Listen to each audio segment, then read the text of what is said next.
Mr. Hogan?"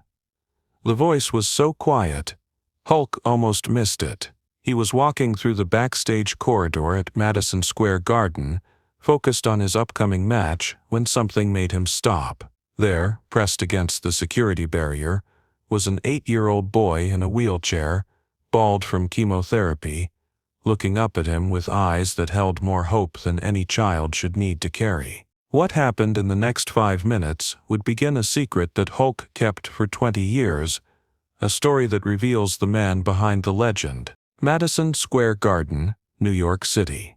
March 28, 1987, Saturday evening, 7:45 p.m. The most famous arena in the world is electric with anticipation. 20,000 fans packed into every seat, their collective energy creating a sound that vibrates through the concrete and steel structure. Outside, the streets of Manhattan buzz with the excitement that only comes when something truly special is happening inside the garden. Backstage, the atmosphere is controlled chaos. Wrestlers preparing for matches, production crew making final adjustments, security guards managing the controlled madness that is professional wrestling at its biggest venue. The narrow corridors that connect the locker rooms to the entrance ramp are filled with nervous energy, last-minute strategy discussions, and the kind of focused intensity that comes before performing in front of thousands of people. Hulk Hogan is in full preparation mode. At 33 years old, he's at the absolute peak of his career, the undisputed king of professional wrestling, and the most recognizable athlete in America. Tonight's match against Macho Man Randy Savage for the WWE Championship is the culmination of months of storyline development, and everyone knows that the Garden crowd is expecting something special. His pre-match routine is precise and methodical. Physical warm-up, mental visualization, final review of match structure with the producers. Everything calculated to ensure that when he walks through that curtain and onto the entrance ramp, he'll deliver the kind of performance that makes people believe in heroes. But as Hulk walks through the backstage corridor toward the entrance area, something breaks through his focused preparation, a small voice, barely audible above the ambient noise of the arena. "Mr. Hogan." Hulk stops, looks around. The voice came from his right, where a temporary barrier separates the backstage area from a small section where a few special guests are seated. VIPs, family members of wrestlers, people with special access who get to watch the show from this unique vantage point. That's when he sees him. 8-year-old Michael Patterson sits in a child-sized wheelchair, wearing a suit that's obviously been carefully chosen for this special occasion. His head is completely bald from chemotherapy treatments, his small frame made even smaller by the medical equipment that's become part of his daily life. But his eyes are bright, alert, filled with the kind of hope and excitement that only children can maintain in the face of impossible circumstances. "Mr. Hogan?" Michael says again, his voice stronger now that he has Hulk's attention. "Can I ask you something?" Everything about Hulk's pre-match routine tells him to keep walking. The show must go on. The schedule must be maintained. Thousands of people are waiting for him to deliver the performance they've paid to see. But something about this boy's voice, something about the way he's sitting so precisely in his wheelchair, stops Hulk cold. Hulk walks over to the barrier, kneels down so he's at eye level with Michael. Up close, he can see the toll that months of treatment have taken on this little boy. The pale complexion, the thin arms, the medical bracelet that identifies him as a patient at Memorial Sloan Kettering Cancer Center. But he can also see something else, an inner strength that seems impossible in someone so young and so sick. "What's your name, buddy?" Hulk asks, his voice automatically shifting from the theatrical tone he uses for television to the genuine warmth he reserves for moments like this. "Michael. Michael Patterson." "I'm 8 years old." The boy's voice is clear, precisely articulated in the way that children speak when they want to make sure adults understand something important. "Well, Michael, what did you want to ask me?" Michael takes a breath, gathering courage for what is clearly a question he's been planning for a long time. "My doctors say I might not get better. They're trying really hard, and my mom and dad are trying really hard, but the cancer is very strong. He pauses, looking directly into Hulk's eyes, with the kind of directness that only children possess. I want to know if you can teach me how to be strong like you. Not with muscles, because mine don't work very well right now, but strong inside, like a real hero. The question hits Hulk like a physical blow. This isn't a request for an autograph or a photo opportunity. This is a dying child asking for something infinitely more valuable. The secret to finding strength when your body betrays you. Hope when medical science reaches its limits. Courage when you're 8 years old and facing the unthinkable. Hulk looks at Michael, really looks at him, and sees something that most adults miss when they look at sick children. He doesn't see a victim or a tragedy or a case study in childhood cancer. He sees a warrior.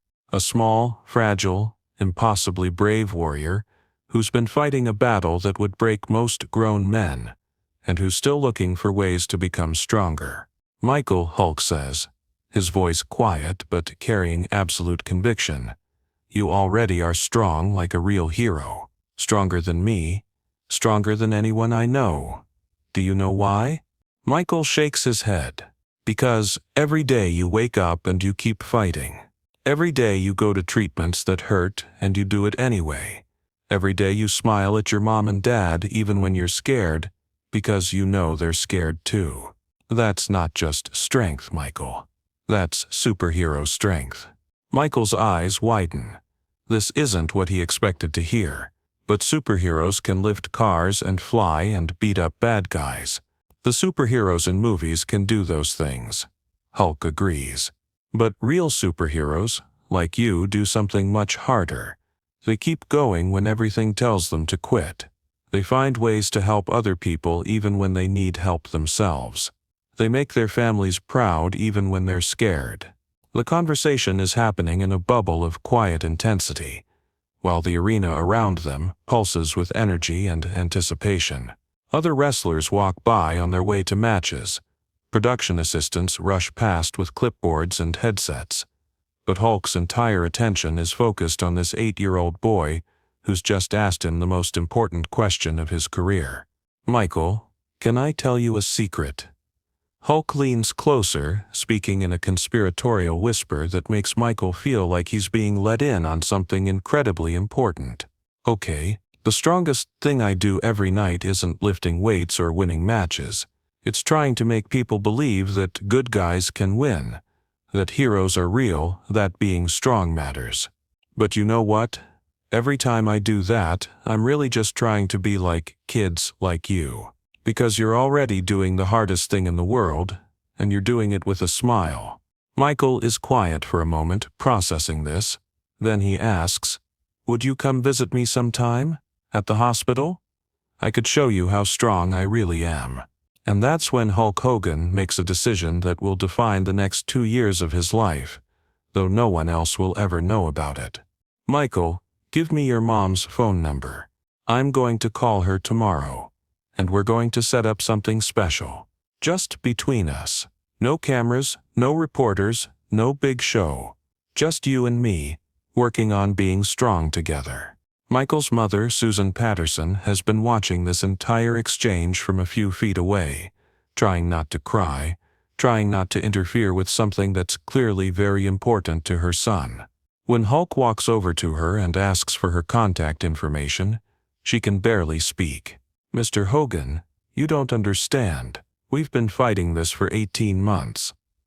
The doctors are trying everything, but she doesn't finish the sentence. She doesn't need to. Ma'am, your son just taught me something about strength that I never learned in any gym. The least I can do is learn more from him. This isn't charity, and it's not a publicity stunt. It's one person who wants to learn from another person who happens to be the strongest human being I've ever met. 3 days later, Hulk Hogan walks into Memorial Sloan Kettering Cancer Center wearing jeans and a baseball cap, looking like any other visitor. He's not there as the WWE champion, not there as a celebrity making a token appearance. He's there as a friend who made a promise to an 8-year-old boy. For the next 18 months, Hulk visits Michael every 2 weeks, sometimes more often when Michael's treatment schedule is particularly difficult.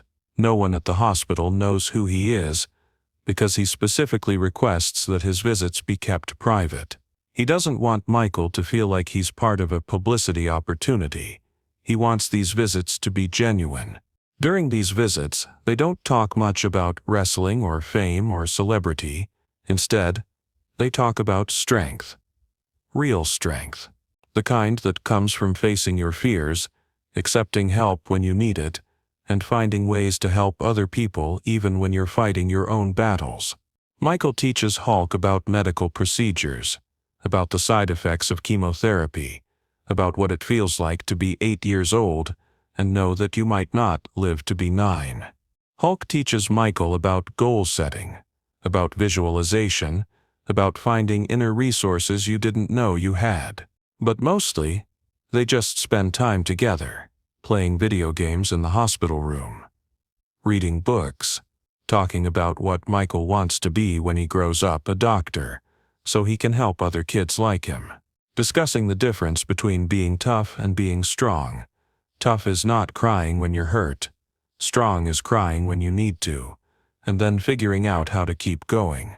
Hulk pays for experimental treatments that Michael's insurance doesn't cover. He flies in specialists from other cities.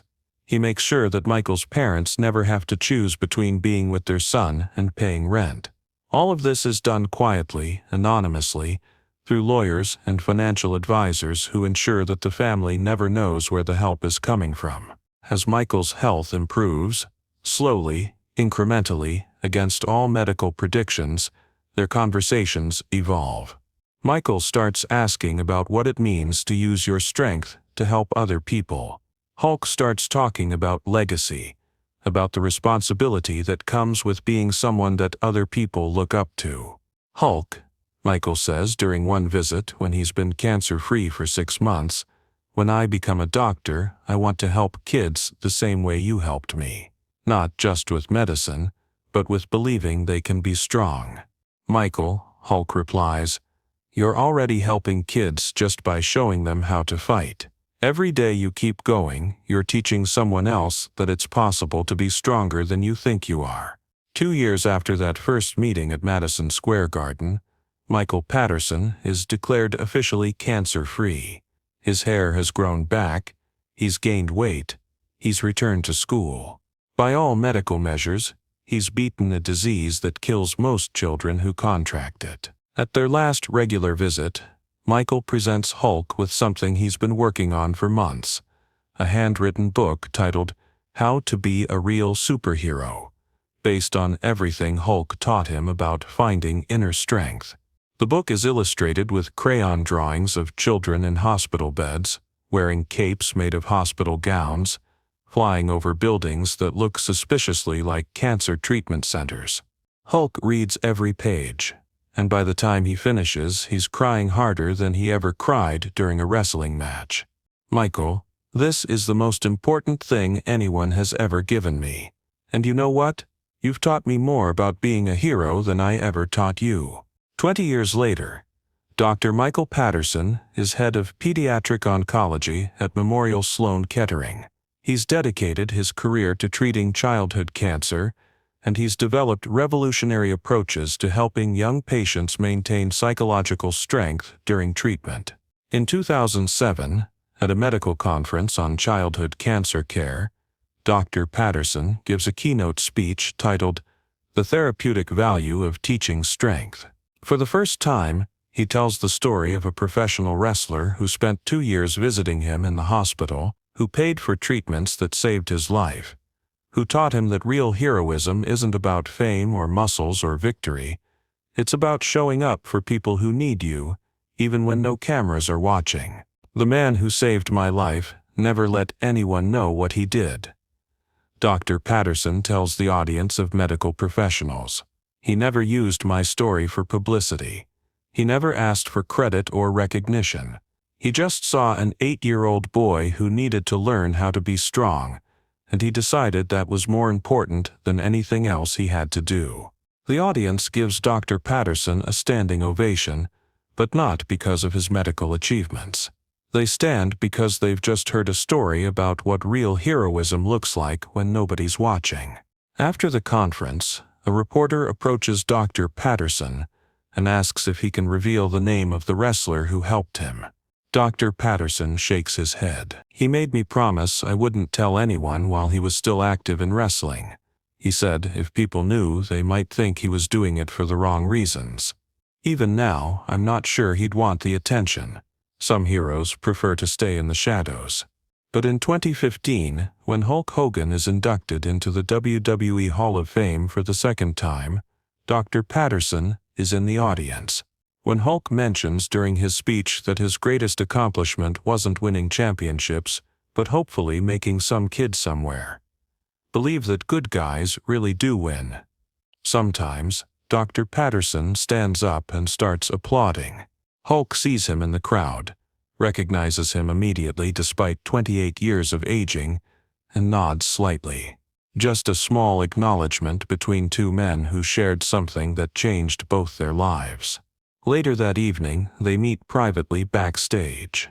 Michael, now 36 years old and one of the most respected pediatric oncologists in the country, looks at Hulk and says, "You know, I kept my promise.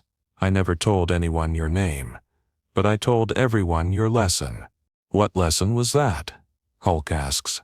"That the strongest thing you can do is show up for someone who needs you. That real heroes don't wear costumes or perform for crowds. They just care about people, and they do something about it." This is Hulk Hogan's untold legacy. Not the championships, or the fame, or the global recognition. It's a 2-year commitment to teaching an 8-year-old boy how to find superhero strength in the face of impossible circumstances.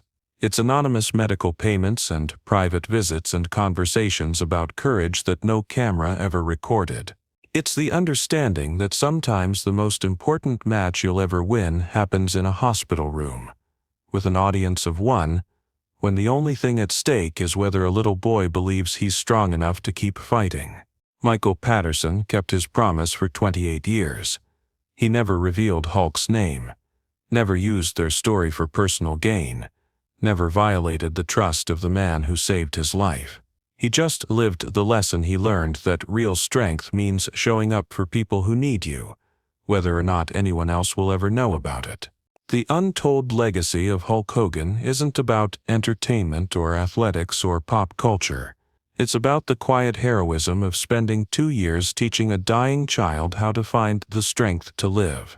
It's about understanding that the most important victories happen when nobody's keeping score.